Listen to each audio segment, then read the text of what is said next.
Bom, antes de convidar esse cara que está fazendo um trabalho incrível, primeiro, domingão de carnaval, então a gente está comprometido aqui a cumprir exatamente o que nós colocamos desde o início do ano, que é fazer um bate-papo TDF por semana e fazer uma live TDF por semana.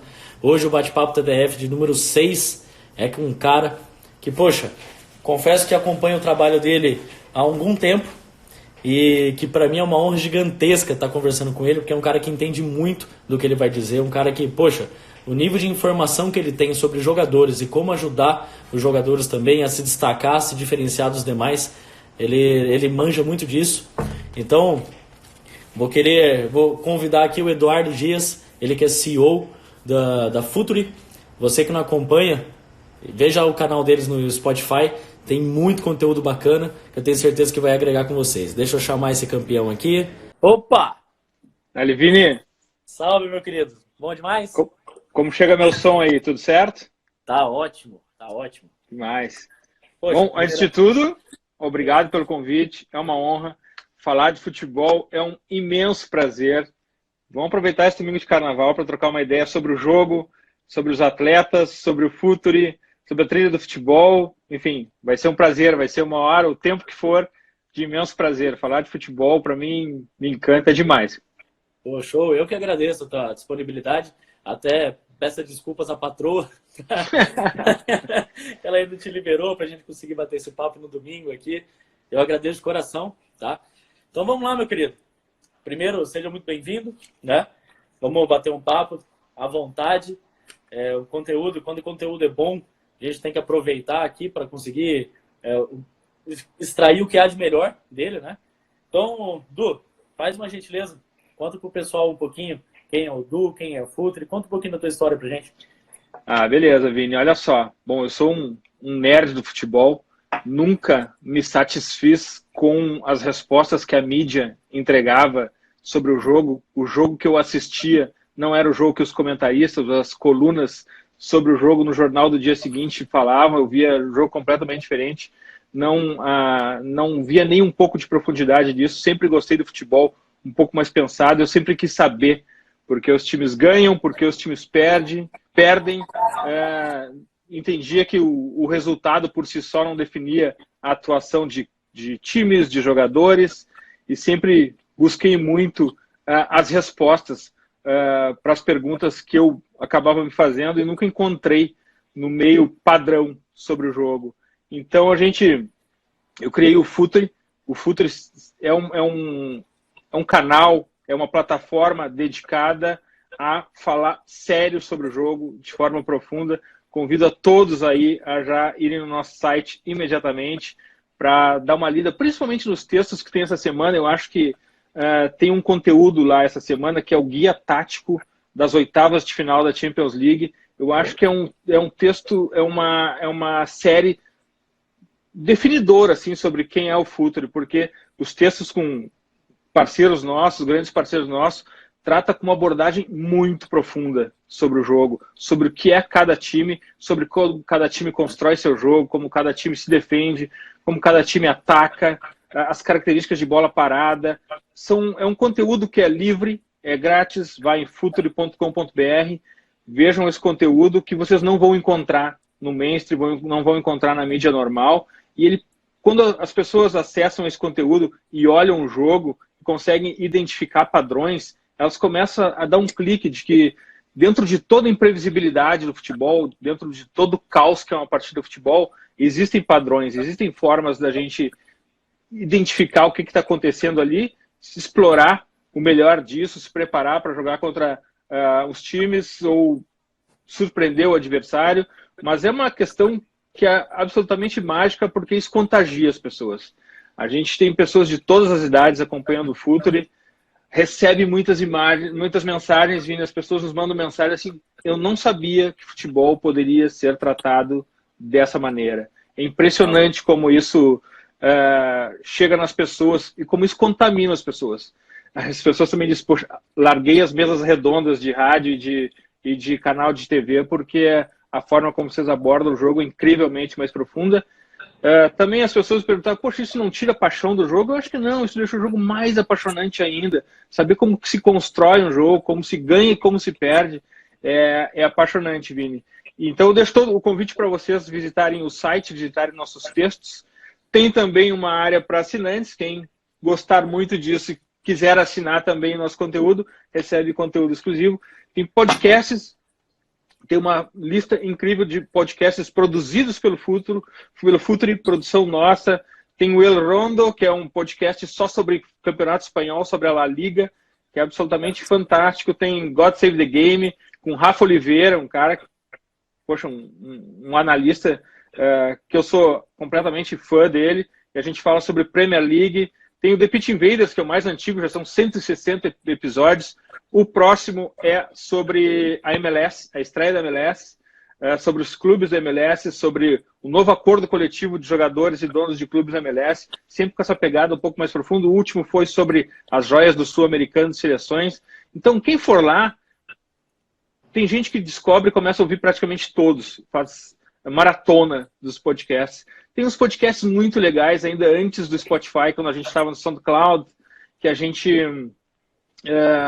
falava sobre os novos laterais do futebol, qual é a abordagem dos novos laterais, os novos zagueiros, que agora têm uma nova postura corporal dentro de campo e jogam a 30 metros da linha de fundo, os novos goleiros. Assim, é impressionante o conteúdo que a gente está gerando. Eu sou super suspeito para falar, mas é o que eu buscava. Eu consegui criar o que eu gostava, o que eu sentia prazer em ler. Além disso, a gente começou a criar cursos também. Curso de análise tática, o Pergunte ao Jogo, com o Eduardo Secone, para as pessoas entenderem como analisar um jogo, como fazer análise de um jogo, tanto para trabalhar gerando conteúdo, como para trabalhar em staff de clubes, com análise de desempenho. E também tem o Pergunte aos Dados, que a gente criou indicadores de performance. A gente criou cursos para as pessoas desenvolverem indicadores de performance. Desde papel e caneta até as plataformas mais modernas, mais atuais. A gente já tem pessoas que fizeram esses cursos, trabalham em clubes hoje em dia. É simplesmente fantástico, porque eu não conheço conteúdo que abordem dessa maneira, que vendam cursos online dessa maneira.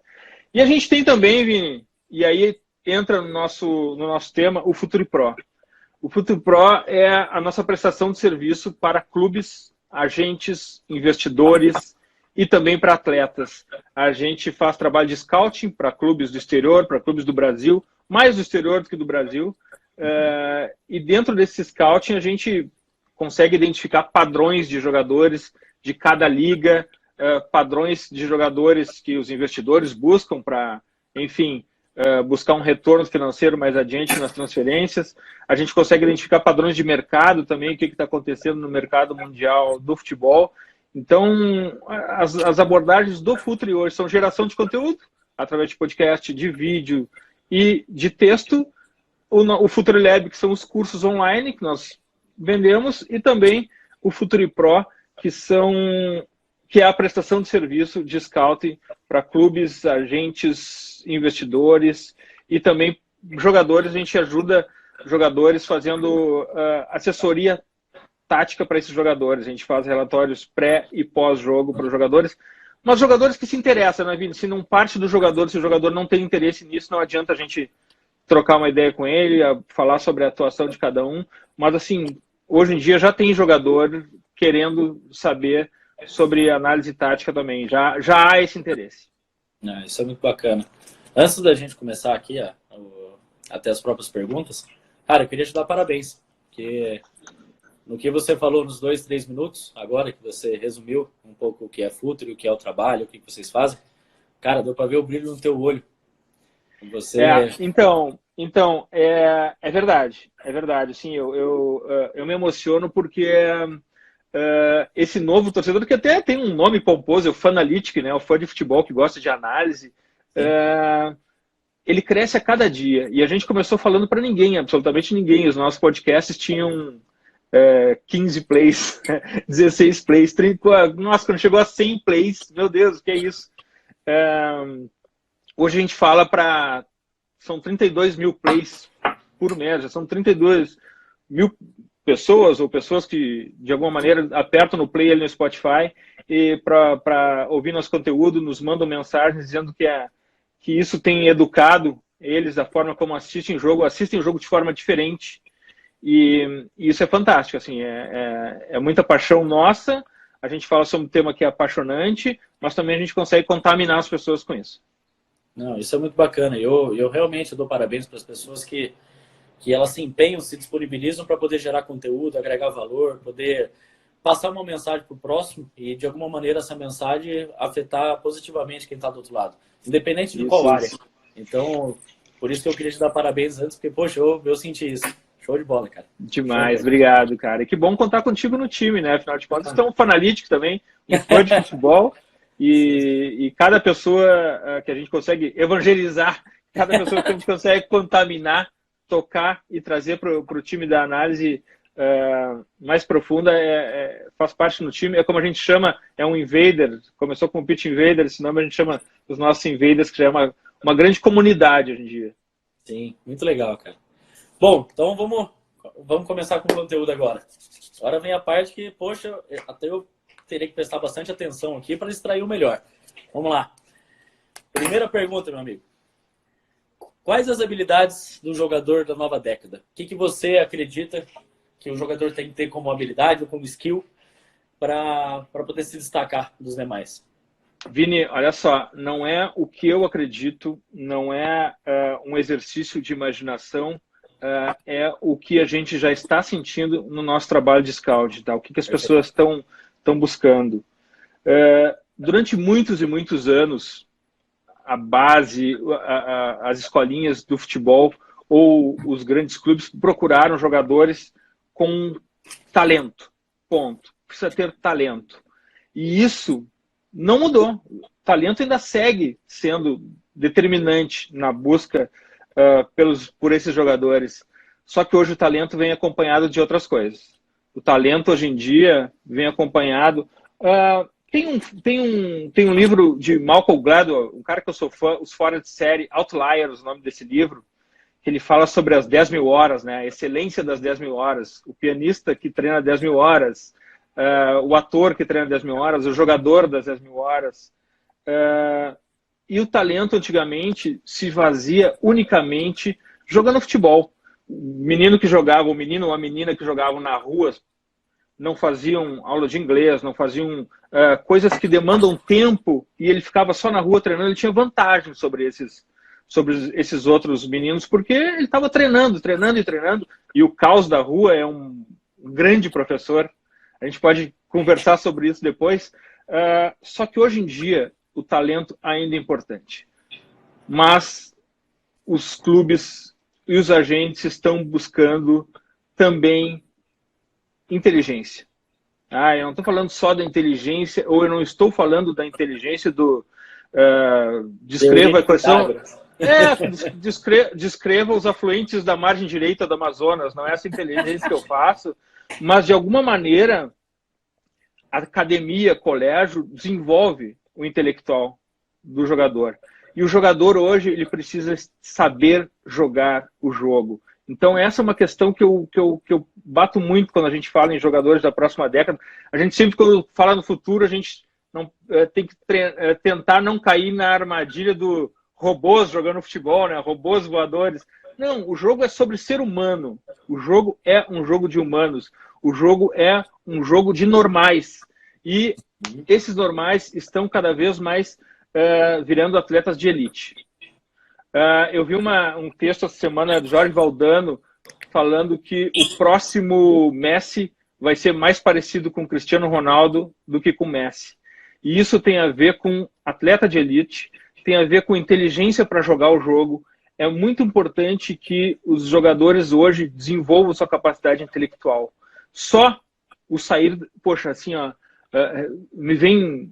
Eu não quero citar exemplos, Vini, porque, de alguma maneira, isso é entendido como um demérito. Mas hoje tem jogadores que têm todos os skills técnicos de velocidade, drible, chute, mas não sabem jogar o jogo. A gente, puxa, como é que esse jogador com essa habilidade ainda está jogando no Brasil? Cara, é porque ele não sabe jogar o jogo, não tem uma mentalidade esportiva. Então, assim, ó, o próximo jogador, o jogador da próxima década, ele é mais atleta de elite, ele tem mentalidade para jogar o jogo, mentalidade esportiva. Ele tem business intelligence, que é a inteligência de saber aonde ele está inserido, no mercado que ele está inserido. Ele não entra só ali para jogar o jogo e vai embora e está fora da indústria do futebol. Não, a indústria do futebol envolve esse jogador, então ele tem que saber o negócio do futebol também.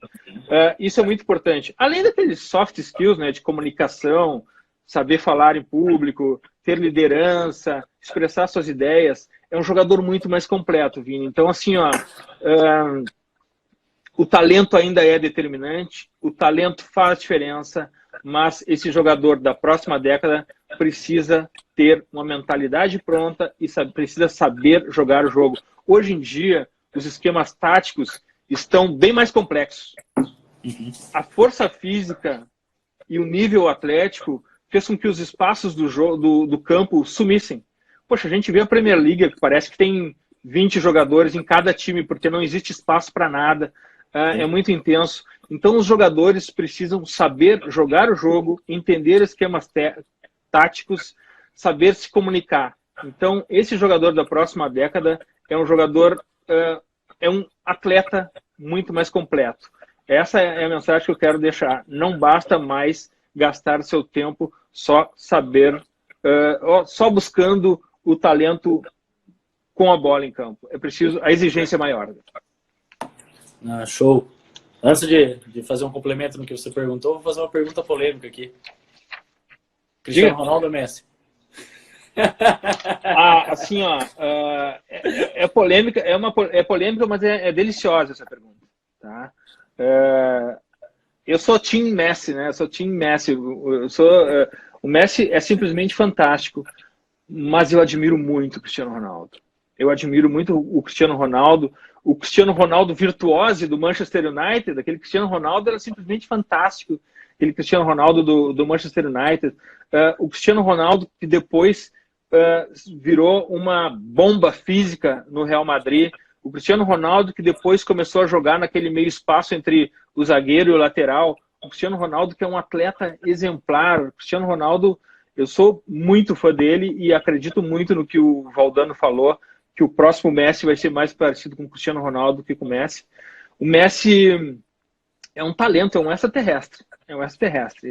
É absolutamente fantástico. Que bom que a gente que ama futebol está vivendo na mesma época que Lionel Messi.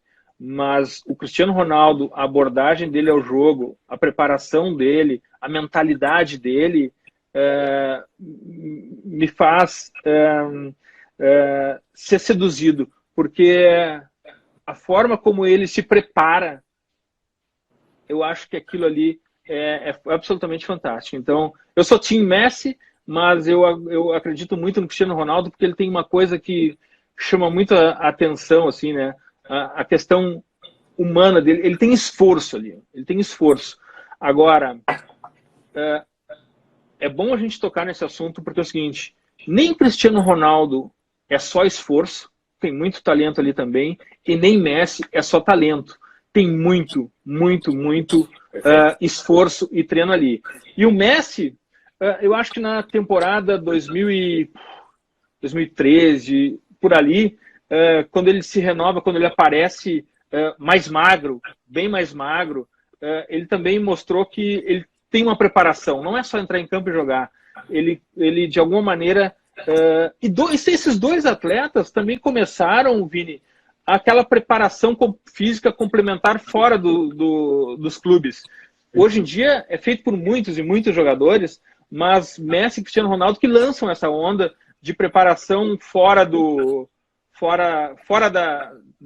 seus clubes. Eles vão para casa e seguem se preparando, fazem yoga, fazem funcional, fazem nutrição, descanso, tudo como um atleta de elite. Embora eu insisto nisso do time Messi, eu sou fã do Cristiano Ronaldo, mas os dois têm talento e os dois são atletas de elite. Show de bola. Você comentou sobre a questão de preparação antes mesmo do próprio jogo, né? O Bernardinho ele cita tanto que da questão de treino, e ele fala, ele faz essa citação das 10 horas, toda a palestra que eu assisti dele, 10 mil horas. 10 mil horas, né? 10 mil horas, ele fala isso, né? Que a vontade de se preparar tem que ser maior do que a vontade de vencer, né?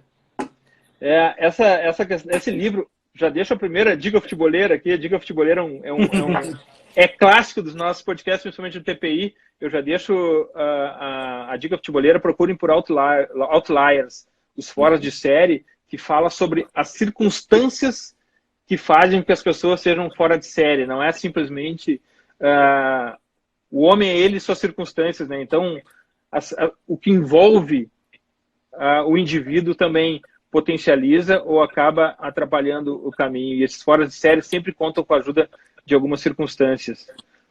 Uma das circunstâncias que é importante, eu acho que tem a ver com o nosso tema hoje, é a data de nascimento, né, Vini? Assim, os atletas que nascem em janeiro têm muito mais vantagem do que os atletas que nascem em dezembro.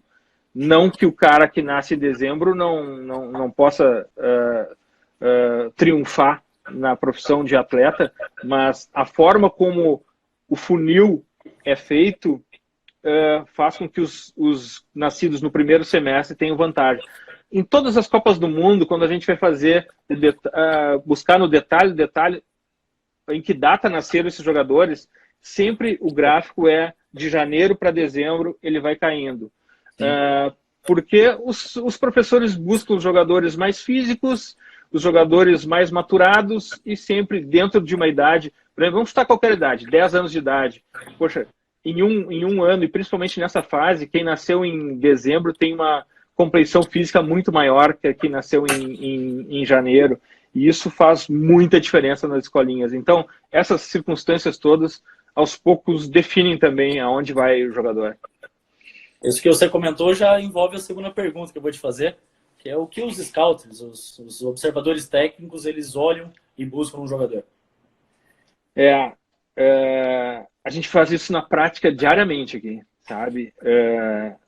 A gente usa 2 métodos aqui, são os métodos dos cursos que a gente vende, que é o método observacional, ver muito o jogador, e o método analítico de dados e de análise.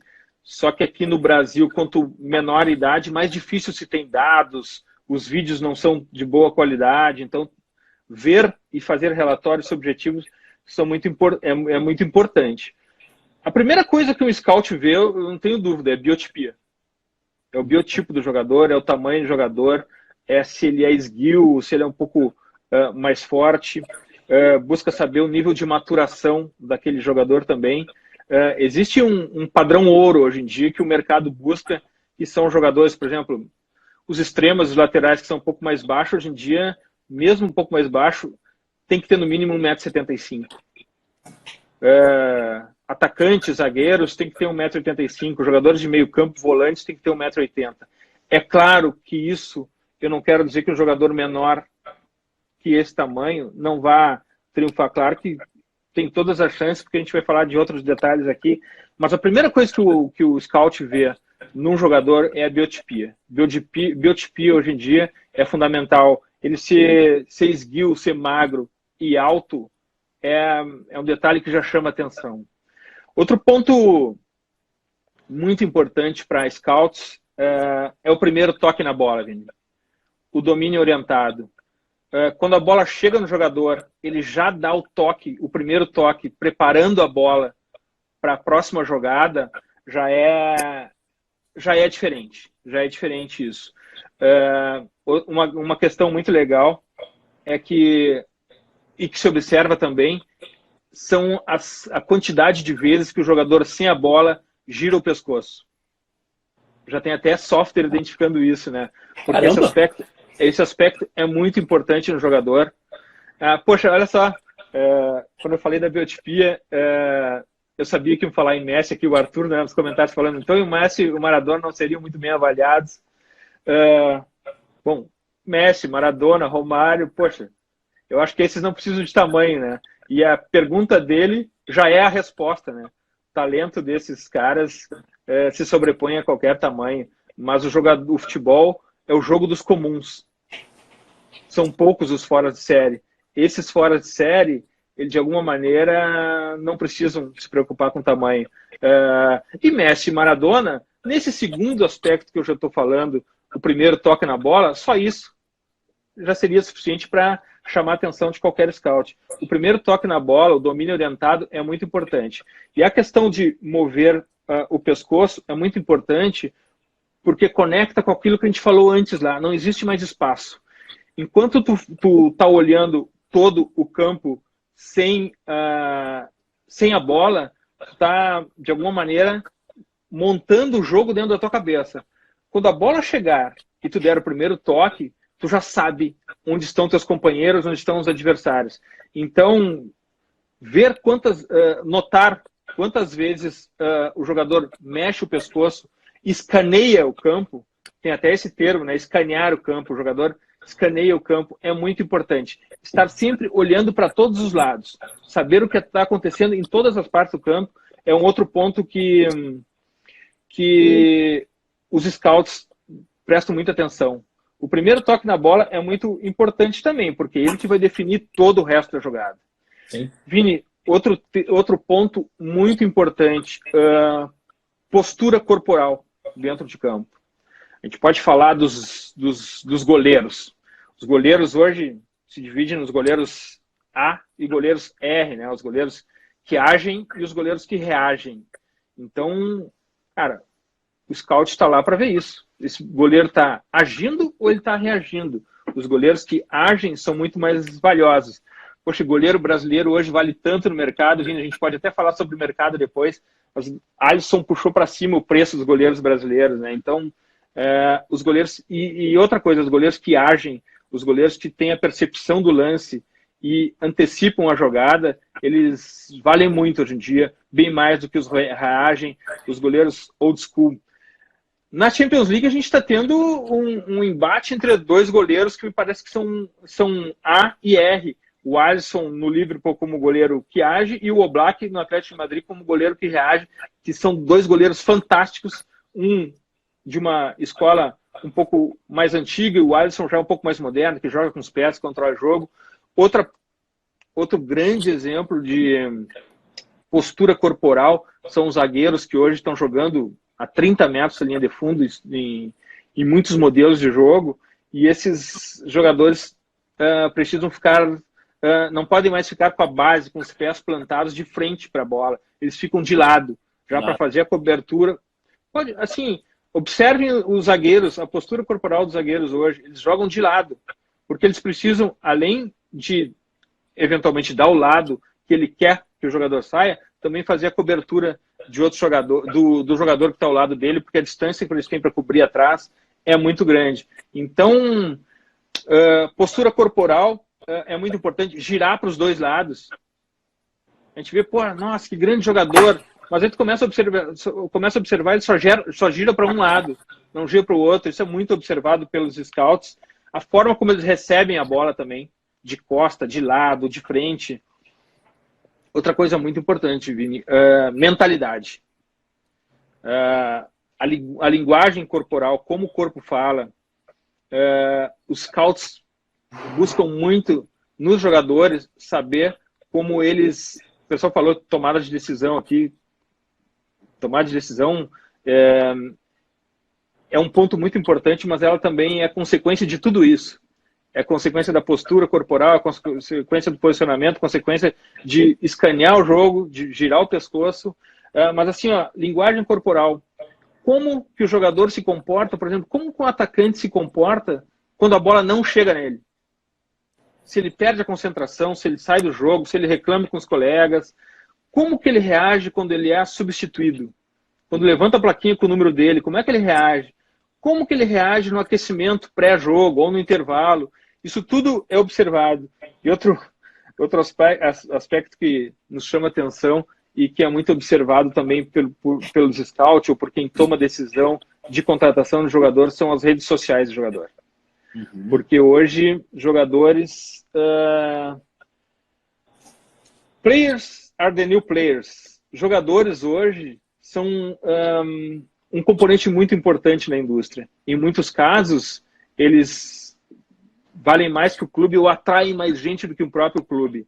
Então, eles são parte importante do negócio, não só com o que eles fazem e produzem dentro de campo.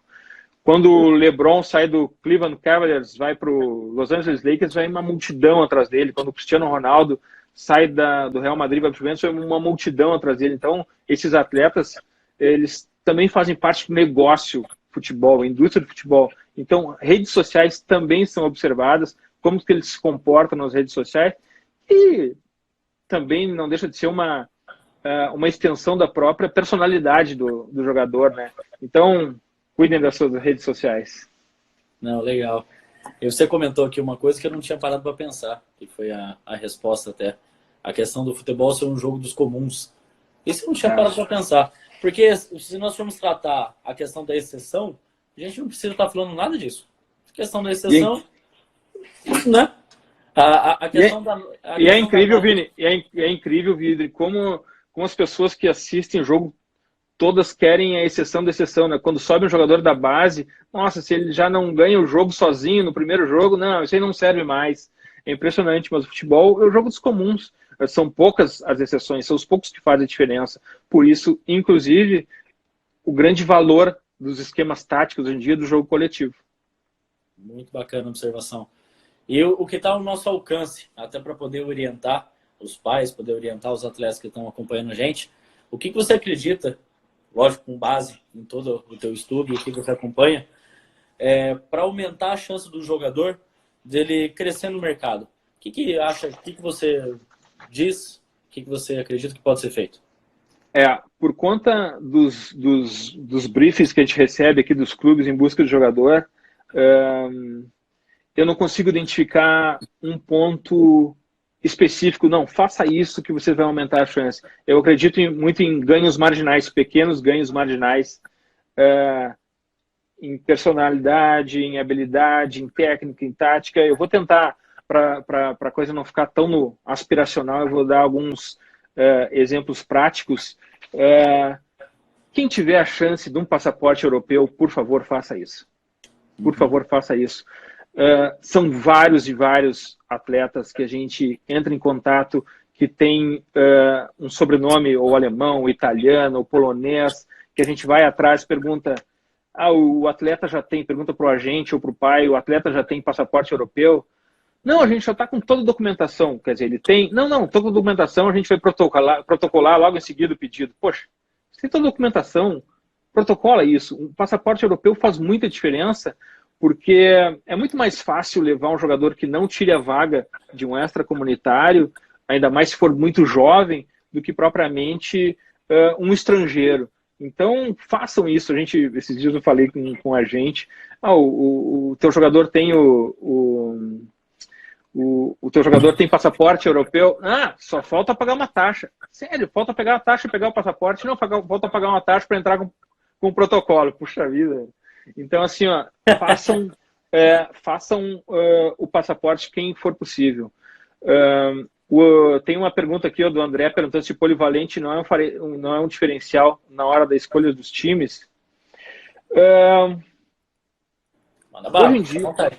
Então tá. Depois eu volto para falar dos itens que potencializam os jogadores. O jogador, o futebol hoje ele é muito específico. Ele é muito específico. É difícil achar jogadores com diversidade de habilidades que possam ajudar em mais de uma posição. Vale muito a pena, sim. Aqui no Brasil, as escolinhas de futebol foram contaminadas pelo efeito La Masia, que é a escola do Barcelona, onde se treinava desde o sub-10 ao profissional, sempre no mesmo modelo, no mesmo esquema, um jogo de futebol padrão. Só que as escolinhas do Brasil não se deram conta que aquele era um padrão que servia ao Barcelona. Pronto, ao Barcelona. Ponto, ao Barcelona não servia para escolas brasileiras. Eu acho que as escolas brasileiras precisam variar muito o esquema. Os jogadores da escola brasileira têm que saber jogar em todos os esquemas. Não adianta muito colocar o padrão igual do profissional, porque os treinadores do profissional duram 3 ou 4 meses, né? Então, vocês vão ficar loucos se for trocar o padrão. Mas tem que ter uma metodologia que, de alguma maneira, os jogadores sabem jogar em linha de 3, em linha de 4, que saibam fazer saída de bola com o volante descendo para o meio dos zagueiros, que sabe fazer ataque posicional, que sabe fazer ataque com 2 atacantes, com extremas, tem que saber jogar em todas as posições. Mas a necessidade dos clubes hoje é super específica. Aquele jogador que joga em todas pode ser uma boa, mas eu ainda acho que os clubes... Acho não, eu tenho certeza disso, por experiência própria, que os clubes buscam mais jogadores específicos hoje em dia. Mas, voltando lá para os pontos que potencializam os jogadores. Falar inglês potencializa a possibilidade de um jogador que, de alguma maneira, queira ter uma carreira fora do Brasil. Falar inglês é muito importante. Quem tiver condições, aprenda a falar inglês. Desenvolvam essa habilidade, que isso vai tornar mais fácil e vai potencializar. Uma das perguntas que nós fazemos hoje é, sim, se o jogador sabe falar inglês ou se ele tem um outro idioma. Então, isso é importante. Os nossos clientes perguntam isso e a gente já colocou no nosso formulário padrão. Quando a gente já faz o relatório, já diz, ele não sabe falar inglês, não sabe falar espanhol. Então, sim, ele sabe falar inglês. Puxa, já a abordagem de quem toma a decisão já é diferente. Outro ponto que eu acho que é muito importante, eu estou com essa figura da linguagem do acho, mas não é acho de achar.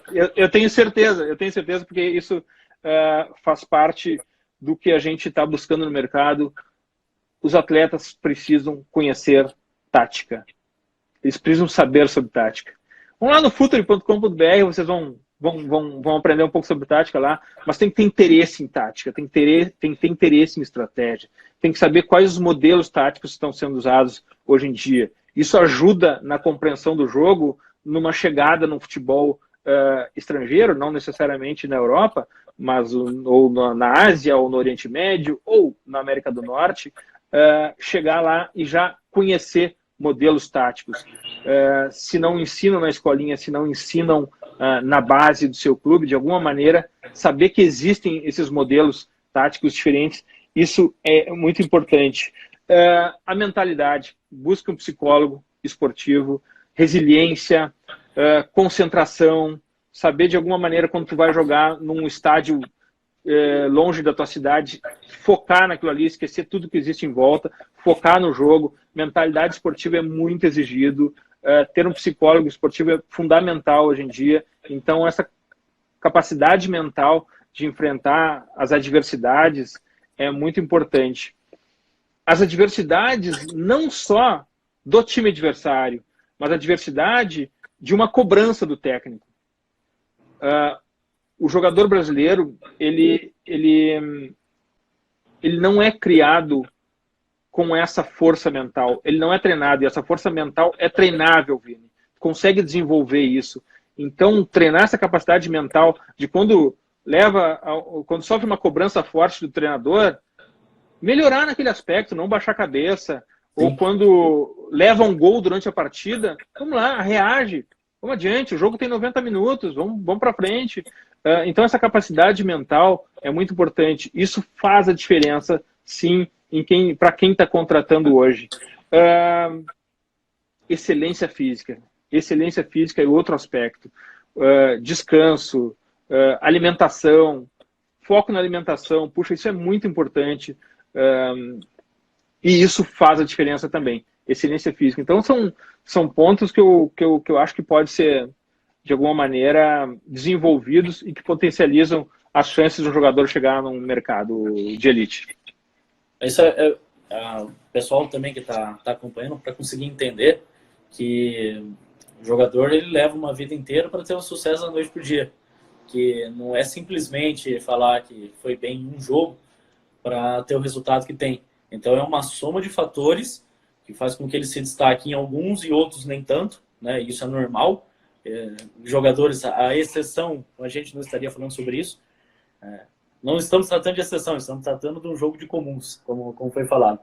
Para conseguir identificar qual maneira e o que você pode aprimorar, porque são técnicas, são partes que você consegue sim desenvolver. Eu também acredito muito nisso, estou sendo bem sincero.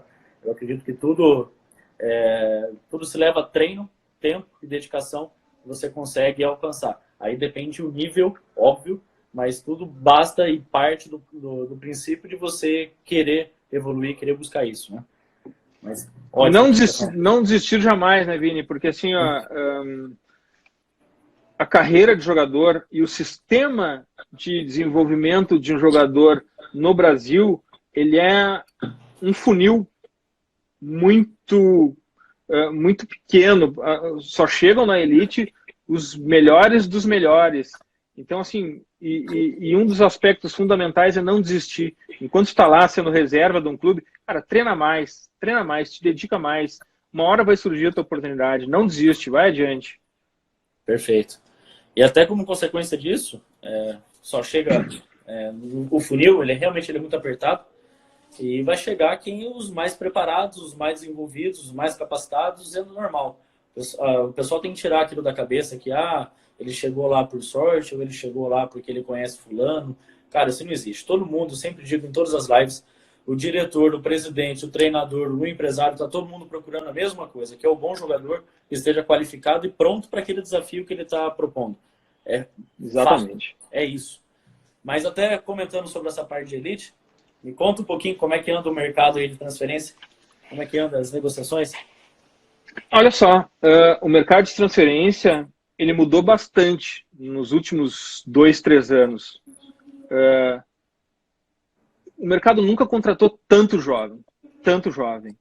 Para te ter uma ideia, nas últimas 2, 3 janelas, os jovens sub-23, o preço do jovem sub-23, ele cresceu, ele inflacionou 50% mais do que o jogador do pico de performance. O pico de performance é 26, 27 anos. O jovem sub-23 inflacionou muito o preço dele. Outra mudança no mercado incrível foi a forma com que os clubes de fora estão buscando jogadores.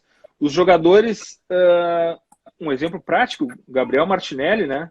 Gabriel Martinelli, que foi do Ituano para o Arsenal, é um jogador que, de alguma maneira, materializa esse novo momento do mercado. Pagam-se mais caro por jogador sub-23 e buscam-se jogadores não só nos grandes times brasileiros. O mercado brasileiro é um dos mercados mais fragmentados do mundo. Eu vi uma pesquisa essa semana de uns caras da 21st Club. Eles fazem... Ele é super dedicado aos clubes europeus, e ele fez uma pesquisa que é a seguinte: em Portugal, as 3 maiores academias são as escolas, né? As 3 maiores academias de Portugal são responsáveis por 68% dos jogadores que chegam na seleção portuguesa. Aqui no Brasil, eles identificaram as 3 maiores academias e só 38% dos atletas da seleção passaram por essas 3 mais importantes academias. Então, assim, o mercado brasileiro é muito fragmentado hoje em dia. Então, aumenta-se o campo de busca de jogadores. Os times europeus e times de elite não vêm só buscar jogadores no Inter, no Grêmio, no Corinthians, no Fluminense, no Palmeiras, nos gigantes do Brasil. Mas eles estão buscando jogadores no Mirassol, estão buscando jogadores na Ferroviária, estão buscando jogadores aqui no Juventude, estão buscando jogadores. Isso aumenta as chances e as possibilidades desses jogadores. Treinar num time grande é muito bom. Mas assim, e até um recado para os pais dos jogadores: é melhor que seu filho jogue num time médio, pequeno, do que não jogue num time gigante. É muito importante isso, porque todos os pais querem ver seus times, seus atletas, seus filhos jogando em grandes clubes. Não acreditem nisso como a fórmula do sucesso. Não mais hoje, não é mais assim. Os grandes clubes do mundo estão de olho nesses atletas espalhados pelo Brasil. Nós estamos ajudando alguns desses clubes a procurar jogadores nesses clubes menores. É melhor o seu filho jogar na Ferroviária do que não jogar no Palmeiras. Então, assim, é importante que ele jogue. Então, não aceitem mais esse dogma mentiroso. O futebol está cheio de dogmas mentirosos, porque sempre foi assim, né? Ah, estou muito feliz porque um jogador foi para o Palmeiras, ou para o Inter, ou para o Grêmio, ou para o Fluminense. Puxa, mas foi para lá para não jogar? Então, era melhor ele ter ficado em outro lugar, desenvolvendo, porque só jogar desenvolve, sabe? Tudo isso que a gente falou ajuda, mas é no jogo que existe o desenvolvimento. Até comentando sobre isso, nós da empresa, nós fizemos uma análise da própria Copa São Paulo, agora em 2020. E nós chegamos exatamente a essa conclusão que você falou. Eu já falei isso numa outra live, que foi uma live só sobre Copa São Paulo, que eu vou dar um exemplo. Você mesmo falou aqui que o Sub-23 ele inflacionou muito o nível dos jogadores, né? Então, o jogador Sub-23 hoje é muito mais caro de quem está num pico de performance, né? Porque o trabalho de análise foi muito bem feito, então você já consegue ver uma projeção, uma reserva de evolução desse atleta. Você consegue ver que hoje ele vale 1 milhão e já teoricamente é caro, mas é o mesmo atleta que vai valer 100 milhões depois. Então ele acaba sendo valorizado, né? E na Copa São Paulo o que eu mais reparei foi os destaques dos grandes times, do eixo Rio-São Paulo principalmente. Eles são bons jogadores, são fenômenos, eles tiveram que passar por toda uma etapa, as etapas do processo para ter chegado até ali. E na maioria das vezes o que acontece? O objetivo principal dele é se destacar numa Copa São Paulo para ter uma chance no profissional. É isso que acaba acontecendo. Enquanto a partida nos times menores, como você de menor expressão, né, que não disputam Série A, Série B do brasileiro, esses jogadores que se destacam, eles são jogadores do mercado. Eles são jogadores que os times lá de fora, que os times maiores estão buscando. Então, o que eu estou querendo dizer com isso? Ninguém vai chegar e fazer uma proposta hoje por um camisa 10 num Corinthians. Por quê? Porque esse jogador já está inflacionado. Ele já está, o valor dele, ele já é sub-23, o valor dele já está elevado. E muitas vezes tem um jogador num time menor, de menor expressão, que é tão bom, ou até melhor que esse jogador, que custa 10% do valor dele. E aí os times de fora vêm e levam ele simplesmente porque ele tem qualidade, óbvio, mas é porque ele está em atividade. Porque jogador que não está em atividade não adianta. Ah, o jogador ele está no Fluminense, como você falou. Quantos jogos ele teve em 2019? Não, ele não jogou nenhum jogo, mas o que aconteceu? Ele machucou? Não, ele não teve oportunidade ainda. O que adianta? Não adianta nada. Acho que alguém lá de fora vai vir contratar um jogador que não tem um jogo pela categoria de base? Não vem. Então, nós começamos a ver, e assim, eu tenho contato com bastante amigos que são de dentro de clube, que são departamento de captação, observadores técnicos, enfim. E fizemos todo o mapeamento também na Copa São Paulo, dos destaques, né? E é impressionante o quanto esses caras, eles buscam jogadores que se destacam num time de menor expressão para trazer para os seus clubes, para formar esse jogador e para depois dar um próximo passo. É óbvio, o jogador também vai valorizar no processo, é feito todo um trabalho em cada clube, cada escola tem seu sistema de formação, mas esse caso que nós estamos dizendo aconteceu ano passado com o próprio Martinelli. Eu acompanhei o processo da contratação do Martinelli. Que coisa! E ele já tinha passado por alguns clubes, ali no Ituano se destacou e foi direto para o Arsenal. E o que ele está fazendo lá? Então, eu confesso que essa análise que nós fizemos até da própria Copa São Paulo 2020 já mudou nossa maneira de pensar para a Copa São Paulo 2021. Nós já estamos trabalhando de maneira diferente para a próxima Copa São Paulo com base no que nós vimos aqui. Outro aspecto sobre Copa São Paulo que é importante ressaltar é que aqueles jogadores ali já estão sendo seguidos durante o ano inteiro. Perfeito. A Copa São Paulo vai ser o momento da tomada de decisão, porque acaba que é um campeonato mais midiático, com um nível de alguma maneira mais forte, mas naqueles 3, 4 jogos da primeira fase já são suficientes para quem vem acompanhando os jogadores por um ano inteiro para tomada de decisão. E os clubes médios, investidores, agentes, têm uma janela, porque um clube maior como Inter, Grêmio, São Paulo, Flamengo, Fluminense, eles demoram um pouco para tomar decisão. Para ter mais certeza, porque a tomada de decisão é um pouco mais burocrática, precisa de 2, 3 pessoas assistindo, e os clubes médios ou menores podem, nessa janelinha ali, enquanto eles estão tomando decisão, antecipar e pegar esse jogador também. Então, a Copa São Paulo é mais um uma homologação do jogador que já está sendo seguido durante o ano inteiro. Ali, para o grande público, ele vai ser apresentado, mas para os scouts, eles já estão o ano inteiro nos relatórios. Tem vários casos, né? Mas um que eu acompanhei de perto, de um time da Bahia, e que foi engraçado pra caramba nessa situação, que no primeiro jogo da Copa São Paulo desse time da Bahia, com o grande time do Rio de Janeiro, a hora que acabou o jogo, o Flamengo, contratou o jogador. Esse time é o Canaã, um time que faz um excelente trabalho lá na Bahia, tem alojamento para mais de 100 atletas.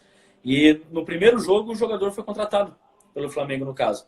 E todo mundo falando assim, caramba, mas como que eles fazem isso no primeiro jogo? Quer dizer que o cara foi contratado por um jogo? Eu falei, meus amigos, não. Esse jogador já foi mapeado lá no Salvador Cup, que é uma competição que já é tradicional lá também. Esse jogador, todos os times, todos os coordenadores de captação, os observadores técnicos já conhecem os times quanto os jogadores. Ali foi só uma validação para fechar negócio.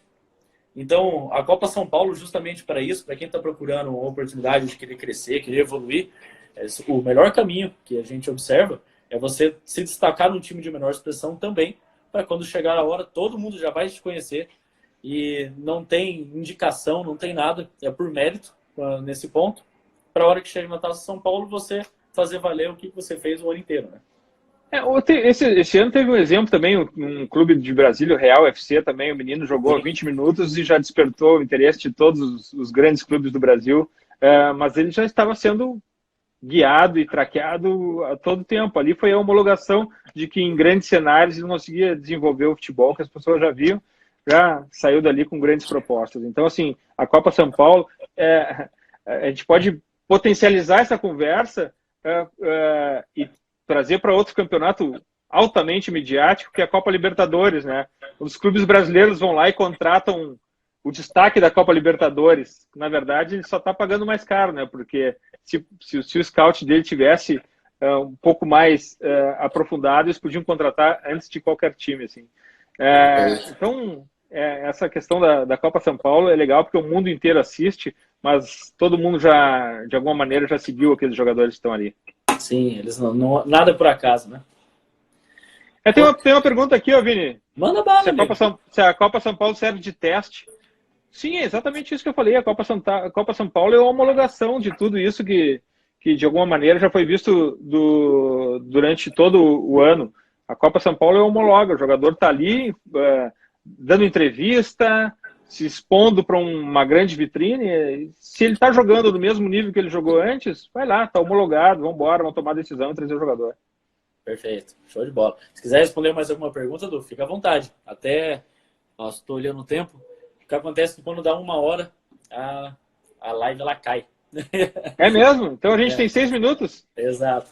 Então se você quiser responder alguma pergunta de quem mandou, tem total liberdade aqui. Você é quem manda, você é a estrela da noite. Não, vamos tocar, vamos adiante aí. Depois a gente dá um tempo, a gente fala com quem quiser aí. Não, tá tranquilo. Até eu tenho mais duas perguntas, na verdade. Bora, rapidão então. 2 perguntas e uma frase que eu vou pedir tua. Mas a próxima pergunta é quanto à tecnologia e jogador. De que maneira que a tecnologia consegue ajudar o jogador a evoluir ainda mais? O que você acredita? Eu sou fã de tecnologia, a gente tem um podcast só sobre futebol e tecnologia, o futurismo, com o Eduardo Tega, lá no nosso Eduardo Tega e Paulo Calçade, lá no nosso feed. Tudo que eu falei sobre potencializar o jogador aqui pode ser usado com tecnologia.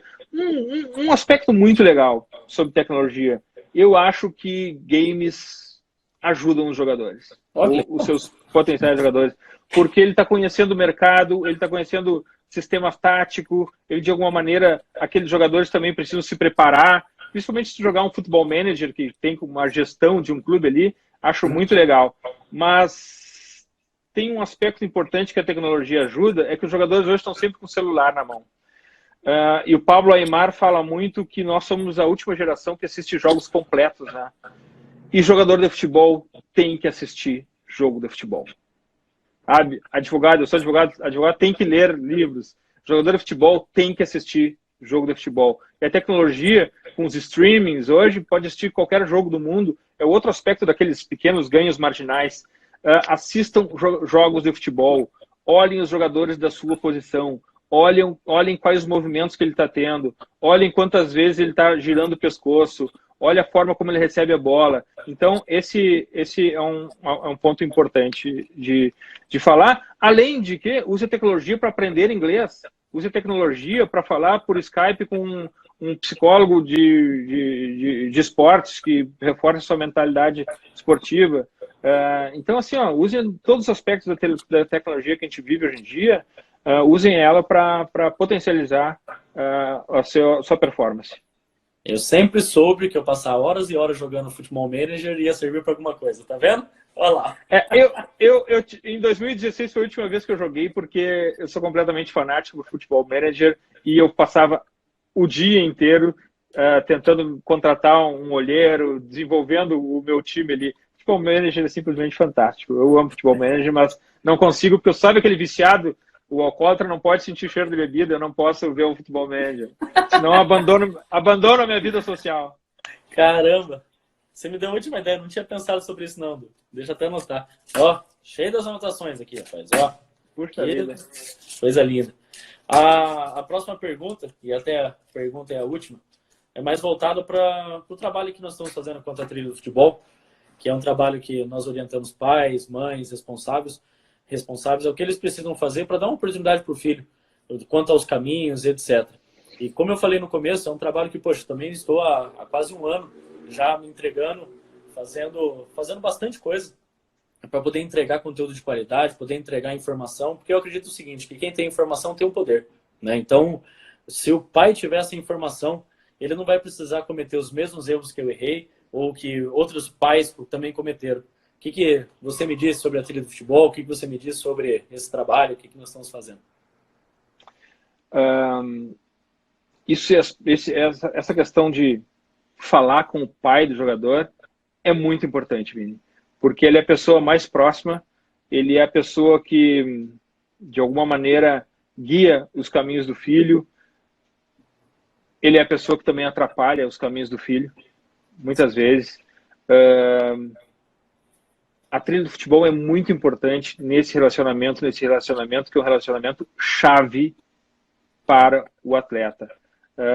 Ter o apoio da trilha do futebol, ter de alguma maneira os insights que a trilha do futebol dá, o conhecimento, isso é fundamental. Porque o pai pode ser inspirador, mas de alguma maneira o pai pode ser um grande obstáculo para o filho, num meio, principalmente quando a cobrança é excessiva. É muito comum que ser jogador de futebol seja o sonho do pai e não do filho. Perfeito. É muito comum isso. É muito comum isso. Então, é preciso saber se aquele envolvimento com o futebol é interesse do filho e não do pai. Porque é muito desgastante, Vini. É muito desgastante. Cobra muito fisicamente, mentalmente, inclusive em dinheiro, viagens, material esportivo. Então, o pai precisa de um apoio profissional tão importante quanto o atleta. E que bom que eles têm a trilha do futebol para de alguma maneira, entenderem qual é o melhor caminho para desenvolver o filho deles dentro do esporte. E pais, façam seus filhos estudarem. Um novo atleta precisa de conhecimento, de intelectualidade. Pô, show de bola. Legal, cara. Eu acho que vai dar o tempo aqui. E antes que caia a live, eu já quero agradecer novamente o carinho que você teve. Cara, bate-papo de alto nível aqui. Que pena que acaba agora.